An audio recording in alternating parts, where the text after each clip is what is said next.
Hey, so what's going on, guys? My name is Pone, and I'm here to talk to you guys about Medal of Honor. Kind of sounded like a sex ed introduction course or something, right? We're going to talk a little bit about Medal of Honor, the 2010 edition, which you're seeing right now before your eyes, and the soon-to-be release on October 23rd, Warfighter. Now, I want to talk to you guys a little bit about it and actually introduce you to the game, because I think there's a significant amount of the community, especially in YouTube, which this commentary is shaped around. There's a lot of people in this community that does not know a single damn thing about this, and it was reviewed and revealed to me in the video that I uploaded yesterday. I have a link down in the description below. The multiplayer trailer, the Fireteam trailer 2, came out for Medal of Honor. It was just released yesterday. I uploaded it myself. You guys can check it out if you want. There were a lot of dumb-ass comments, and I mean a lot of dumb-ass comments, because people do not know a single damn thing about this game. I was seriously upset. I was face-palming.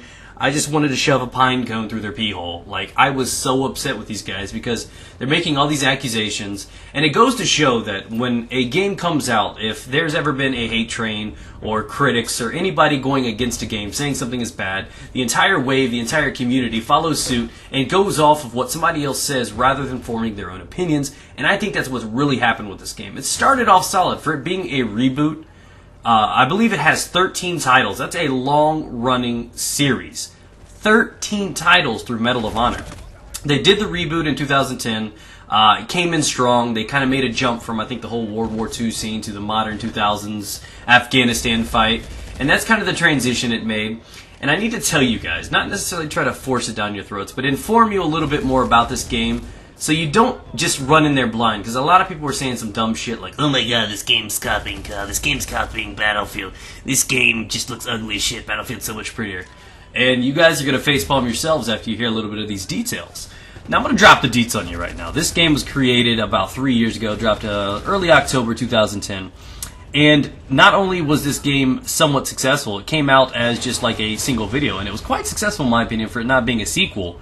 It came out with about 5 million copies sold. If I remember correctly, I think that's the number, which is successful, like I said, for it not being a sequel, and it was a game that I would consider being minimally hyped. It did not have a lot of following. It was not super hyped, because it was not one of those sequels. It was not something they could base off like last year's super hit Medal of Honor. You know, it didn't have that super long following or feedback that it should have, that a lot of the other popular games like Call of Duty or Battlefield has. You know, that's an ongoing series. This one was just kind of new.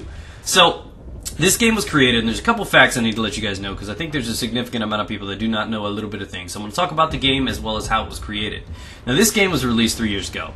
It was mixed up a little bit because some people were confused. Now, if you guys are curious, like, oh, why does this game look so much like Battlefield? And there were a lot of people saying this game looked ugly. And you would smack yourself in the face to find out that this was created with the same engine that Battlefield 3 is created. This one right here. So we're going to talk about the Medal of Honor 2010, which you're watching right here. So basically, Medal of Honor 2010 was separated and split into two categories with two different developers. The first developer was Danger Close. They used the Unreal Engine 3 to create the single player only. The single player only is what Danger Close created. DICE was actually responsible for creating the multiplayer aspect of this game using the Frostbite Engine 1.5. You guys are like, what? DICE? DICE was responsible for this game, so all you Battlefield guys are like, oh my god, this game fucking sucked, the multiplayer sucked. DICE did this, guys. Now, I know a lot of people just did not know, some of the simple facts like that. But the new one, Warfighter, is going to be completely taken over. Danger Close is taking over the reins. They'll be doing the single player and multiplayer using the Frostbite Engine 2, so it's going to look just like Battlefield 3. I mean, there's going to be little tweaks, obviously, but it's going to be ran the same way, so there's going to be a lot of similarities. So people saying, oh, it looked ugly, I think it was basically because they were ballsy and risked putting out a console trailer. The trailer that you guys are going to see down in the description below was console footage, and I still think that was great quality footage. And after I heard that it was console, I was like, really? Damn, PC's going to look fresh as shit. And I was excited for that. Now, so that's basically one of the small-known facts about the game. A lot of people never knew too much about it or did a lot of research about this game. Like I said, it was hot for about 2 days, and then people forgot about it or traded it in. DICE was responsible for the multiplayer in this. They were done with two separate engines, And it was just kind of a mixed thing. But one thing that I do appreciate about it is Danger Close, the team, was willing to sit back, supervise, and overlook what DICE was able to do. So they did get a chance to see what they did, see what they can fix, what they can add on, or even carry over to try to make Medal of Honor Warfighter even better.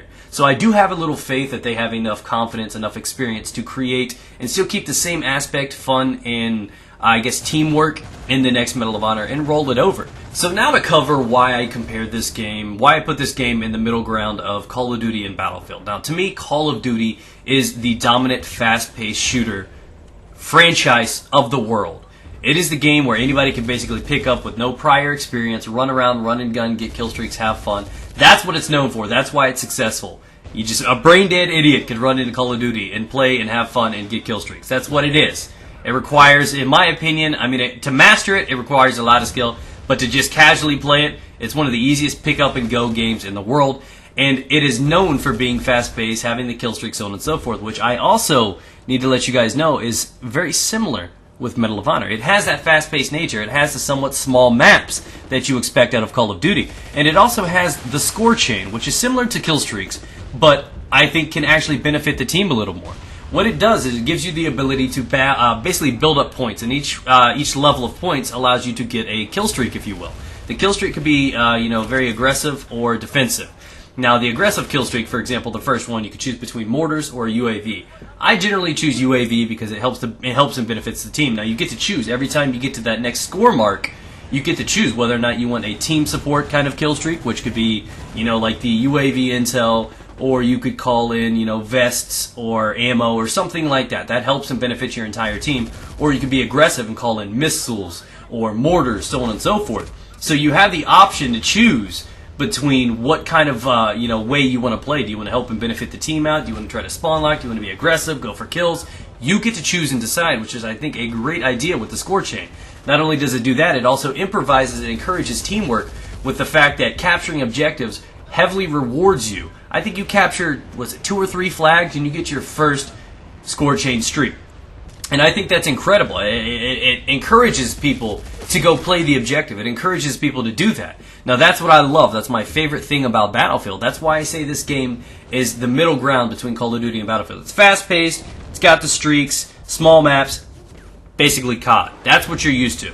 It's got the teamwork-oriented, looks and feels like Battlefield, levels up like Battlefield. You unlock your guns as you go. You unlock the attachments as you go. And it's got its predefined classes. You can't create a class like Call of Duty. So I like that. And hopefully they up it a little bit. Hopefully there's more gun variety. There were not too many guns in this. And like I said, that's one thing that I did not like is it was limited to the classes you could pick and limited to the guns that you can have.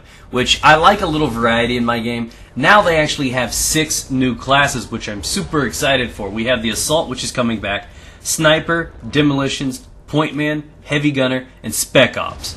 I'm super excited that they're bringing in more, which means it's obviously going to be probably double the weapons involved. So they're really making moves to try to make this a really well-rounded team-built game because they're bringing in the fire team now where you pick your class and you set up, and there are going to be certain perks to working together as a team. More details will be released when that comes out. But this game is supposed to have that fast-paced nature that Call of Duty has, but the teamwork built PTFO kind of fashion that Battlefield has. And I think that's the best of 2 worlds. 2 of my favorite games come together in a fashion that I enjoy. And if they could balance it out, make sure that there are no flaws, this could be the game of the year. This could be the first-person shooter of the year. I don't expect it to dethrone COD. I don't expect it to beat it in sales. But I do have high hopes for this game to actually outperform and become better than Call of Duty this year. And it's possible. I'm not saying it's going to. I mean, we haven't seen enough of either of them yet.